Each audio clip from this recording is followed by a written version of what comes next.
Well, I mean, there's a bunch of airlines in the United States as well. The AFR goes through them this morning too, Scott, that have done quite well. I mean, even some of the lesser-known airlines are doing well. What, I mean, given your experience, do you like the look of it? Mate, generally not, but so this has been a terrible industry for 50 years because there has always been way too much capacity relative to the profitability of those airlines, which has been great for us consumers, right? We only get cheap flights pretty much anywhere you want to go.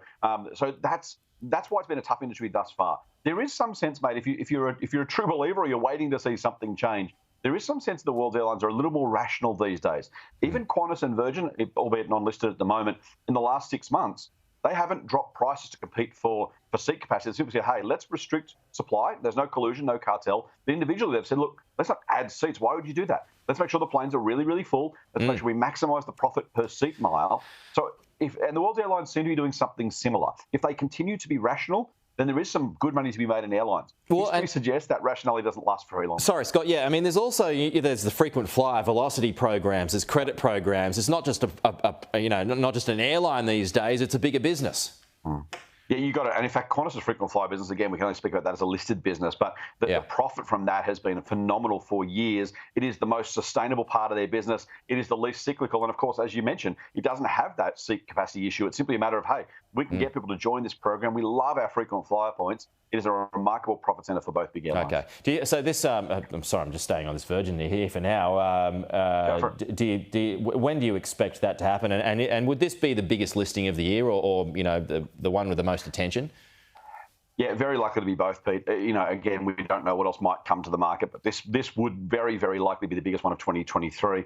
If it does happen, probably second half of the year, maybe October-ish, about that time frame. Now, we don't know for sure what Bain might do, but it just takes that long to get up and running and then be able to put something into the market. Yep, sure. Okay, interesting one. Thanks, Scott. Meanwhile, shoppers are embarking on a great revenge spend. What are Australians spending money on at the moment?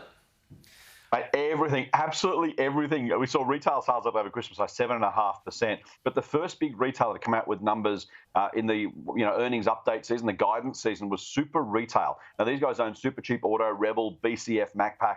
They're expecting sales to be up 15% for their first half. So not only was Christmas good, they had a great Black Friday, Cyber Monday sale.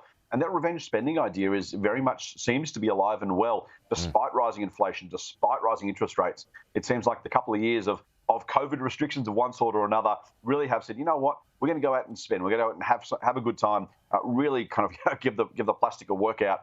Now, we've got to be a little bit careful here because we don't know how long this can last. Maybe it's the last hurrah before the new year where we pull our belts in, or maybe we're going to keep spending. But yeah, it's been a really big spending season. A lot of retailers, I think, over the next couple of weeks will come out with updated guidance. And I think more often than not, and with very few exceptions, we'll see very strong retail sales right across the listed retail sector. Okay, Scott Phillips, the Chief Investment Officer at the Motley. Appreciate it always. Scott, we'll talk to you next week.